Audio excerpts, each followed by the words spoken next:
અંબાની કો એન્ટિલામાં ખોલી દીંચું પેન્ટિંગ આના પૈસા એથી ધેરે સોલ્ટી કોમાય રે સેટી બામાં આયો પૈસા ગયો પૈસા ધેરે આયો થોરે લઈ જા ખાયો પૈસા અગો હૈસા બેચે આવશે મોનાલિસા સ્ટીવ જોબ્સ બેટર નોટ ફક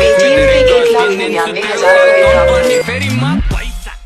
અલા ડોફા તને હું ચૂતિયા લાગીએ બેન્ચો તો અહીંયા ચૂતિયો લખેલું છે બેન્ચો સ્કેનર તો ફોન પેનું છે તો તે પેટીએમ કઈથી કર્યું એ કેમ મને તે મોબાઈલ લાખ રૂપિયાનો લીધો હોય કે 3 લાખનો લીધો હોય મને એનાથી કઈ લેવા દેવા નથી પણ બેન્ચો તું મને એ કે ફોન પેનું સ્કેનર છે તો તે પેટીએમ કઈથી કર્યું અહીં કપાળમાં લખેલું છે મહાચૂતિયો લખેલું છે અહીંયા અમે ગુજરાતી છીએ ભલભલાની માં ફાડીએ તું તો અમારી સામે કશું નહીં ભળવા અને બેન્ચો તમને ચૂતિયા બનાવવા નીકળી પડી બીજું તો એ કે પેલો તારો નીચેનો ચમચો બાજુમાં ટેબ્લેટ લઈને ઊભો છે ને એને પેમેન્ટ કઈ રીતના કર્યું એ દુકાનવાળાનું થોબડું જોઈને કહી દીધું કે એનો એ જ એકાઉન્ટ નંબર હશે એ જ ફોન પે નંબર હશે એ જ પેટીએમ નંબર હશે અમારા કપારે સી લખેલું છે આના દુકાનવાળા કપારે એકાઉન્ટ નંબર લખેલો છે હે ને અમે તો ચૂતિયા છે મહા ચૂતિયા છે નહીં પહેલાં તો તારા માથાનો જટ્ટીઓ કપાય તારી જોડે પૈસા ના હોય ને તો હું તને ફોન પે કરું ફોન પે નહીં પેટીએમ મારા હારા અમે ચૂતિયા છે ચોદું બનાવવા નીકળી પડી આવી પાછી ફોન પે ને પેટીએમ વાળી નીકળને સીધી નીચેની ચમચીની ટોપી